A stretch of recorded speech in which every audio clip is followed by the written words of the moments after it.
for doing this, agreeing to. I'm really pleased. So it's very kind of you. Thank you for having me. This is awesome. I love talking gear, so this is awesome. And actually, this might be a fun little tidbit for you. In like my 10 plus years of playing and touring, this is the first interview I've done that's strictly about gear. Yay! So Excellent. Well, it's FX Pedal Planet. It is a gear forum, a pedal forum, and we've got a lot of effects builders in the group. We've got a lot of like non-effects builders, just an enthusiast. But I'm as well just trying to interview some artists like yourself, and also some bands. We did an interview with a guy called Matt Trevor last week. Was it last week? No, it's posted last week, of a young band called The Underclass. So we're just trying to really connect, and provide some support to artists and bands, and connect the artists and bands to members in the group, and share each other's material and ideas and everything else. That's really what it's all about. that's awesome. There needs to be more inclusivity and community in music, I think. Community, that's the word. That's definitely what we're about, that's for sure. So look, where are you actually from? Where do you live? I'm from Los Angeles, and I live in Los Angeles. Yeah. Well, yeah, so I'm like one of 12 people that actually has that story. Everyone else is a transplant. Fair enough. I'm in the Midlands in the UK, so yeah, I'm pretty much right in the middle of the UK. If you to get a sort of like measuring device and put right in the center, that's where I'd be. So I've always wanted to go to the UK. A lot of like 11 to 38, like kind of like one of the last album cycles we did. A bunch of press was like, this band sounds like they're part of like the British wave of classic rock. yeah. And I mean, we're all influenced by it, so like appropriate, but none of us have been able to get over there yet. We were supposed to actually in 2019. We toured in Sweden, and we were actually supposed to have a little bit of the UK as part of that tour, but it ended up getting drastically condensed. So Yeah. we only ended up hitting Sweden, but London and the UK, like that's all on my bucket list of places I want to go. Well, when you do, please message me. I'll be there. I'll definitely be there. Yeah, that'd be awesome. That's for sure. That's for sure. So, I mean, I've listened to music, and you certainly know slouch on bass. That's for sure.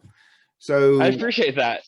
When did you pick up the bass? When did you get an interest to it? And importantly, what sort of bass players were you listening to, and the music and things like that? So I started on bass in 11th grade of high school, and that was because the bass player in my school, she wasn't overly proficient. So she would read the charts, and if it said like to go from a G to a D, like she knew how to do that. But my background was actually in piano before that. So I was kind of helping her out, just being like, hey, like instead of just going from G to D, like how about you hit like these 2 or 3 connecting notes in between to add a little bit of flavor. And at a certain point, like I was just tired of writing her bass lines, because she's like, what else do you got? I was like, no, like I'm not doing this. Like they're my bass lines. So I ended up getting a bass and kind of like overthrew her. It was like an indirect accident mutiny that occurred in my high school. So I went out and I got my first bass, which was an Ibanez Sound Gear, and pretty much started playing in my school band. And the rest is basically history. Like we were talking about earlier, a lot of the bands that like I grew up listening to were a lot of classic rock. The Beatles were the first band that really, like, when I heard them, like I paid attention. And that was just like on the classic rock station, because my dad listened to a lot of classic rock. Yeah. So that's kind of where I got it from. And the Beatles came on when I was in like 3rd grade, and I heard, I was like, Dad, what's this? He's like, this is the Beatles. Do you like the Beatles? I was like, I don't know. Is this the Beatles? He's like, yes. I was like, okay, I like the Beatles then. Um, so like I got into them, and then I got into Eric Clapton and Cream, The Who, and any of those bands from like the late '60s, early to mid late '70s. Uh, Everyone was really proficient at their instrument. So like if you liked a certain band, like chances were any individual member was like a complete master at their instrument. Yeah. So even though like I started my stringed journey on guitar, and was paying attention to Clapton and Townsend and all these guys, their bass counterparts in all those bands were just as incredible as they were. Mm. So those were the guys that I started listening to, because those were already the bands that I was paying attention to and listening to. So the Paul McCartneys, the John Paul Jones, John Yeah. Entwistle, those guys were huge in developing as a bass player. And I mean, I've definitely grown as a bass player, but like that's still like my home, that's still my center, and that's still like a big part of the influence that I draw from. Yeah. Do you play guitar as well? I mean, I've seen this a few images with you holding a six string. So do you play guitar as well? Yeah, I started playing guitar when I was in seventh grade, and that was just because I had gotten pretty proficient on piano. Like I was playing in the symphonic band. Once I got into sixth grade and into middle school, then I was able to join the jazz band. So like I jumped into that, and I was playing Gershwin and Ellington, Louis Prima, like a Wow. bunch of that stuff. And I got to a point where I was pretty good at piano. I was like, okay, like I feel competent on this. Like I can play, I can read. What else is there? Uh, and I picked up guitar. My first guitar was a Flying V, which I think reflects a lot of my personality. That like that's the first thing I went to. Like I didn't gravitate towards a Strat or a Les Paul. I was like, nope, give me the most uncomfortable guitar to learn on. That's what I want because it looks cool. Uh, and so I played that for 3 years, and that was a lot of fun. Like I still do a lot of my writing on guitar, Right. but I ended up just gravitating towards bass because as I got out of high school and into college and wanted to actually play in bands, Mm. then I realized like, oh, it's really hard to find work as a guitar player. And Yeah. then, I started putting out ads and stuff that like bass player looking for bands. And then all of a sudden it was just like, hey, you single? You single? You single? I was like, yes, I am musically single. Like I don't have a band. What you got?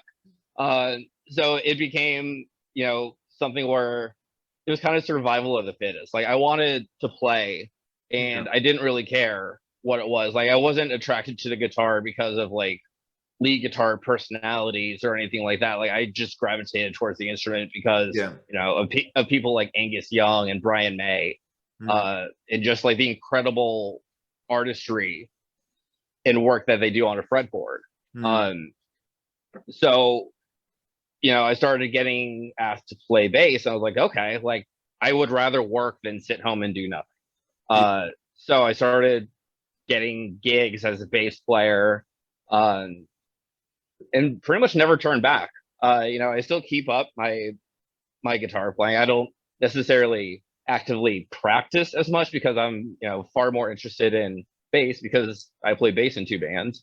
Yeah. But that's still where I do a lot of my writing because I feel like the bass, if you're looking at like a picture, like I feel like the bass is the line work, and the guitar, that's what really influences and directs the mind to like, okay, this chord is a major or a minor. Like you don't really get too much of that out of the bass. The Yeah. bass is most of the time like directing you to like this is the chord we're on, and the guitar is doing a lot of other things. Uh, so for me, it helps my mind to be able to see those colors when I'm writing. Be like, okay, like if I'm going to this minor chord, let me, it just helps my process to figure out like where I want to go next. Yeah. That's interesting. I mean, I know when I've sort of played in bands, and the bass player we have now, he Leon is so on the ball with his timing, and he locks in very well with our drummer Miles. They're just musically they connect.